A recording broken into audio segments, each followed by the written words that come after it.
এইদিকে আসো, আরিয়ানকে নিয়ে আসো। এই নিন, এখানে স্বাক্ষর করেন। আপনার তো বেল হয়ে গেছে, কিন্তু মামলা চলাকালীন সময় আপনি শহরের বাইরে যাবেন না, নির্দিষ্ট তারিখে হাজিরা দেবেন। আর আমরা চেষ্টা করছি দ্রুত আপনার ওয়াইফের খুনিকে খুঁজে বের করার জন্য, আর নতুন করে জীবনটাকে সুন্দর করে সাজাবেন। আর এই যে আপনার জিনিসগুলো নিয়ে যাবেন।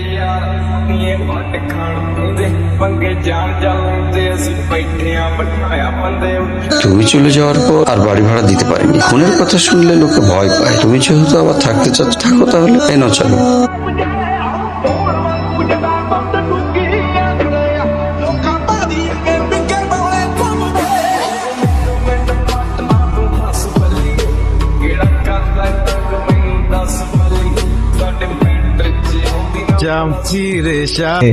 আজ পাশা খেলবো রে, তয় খেলা পায়াছি রে হিনি গুরু বোন।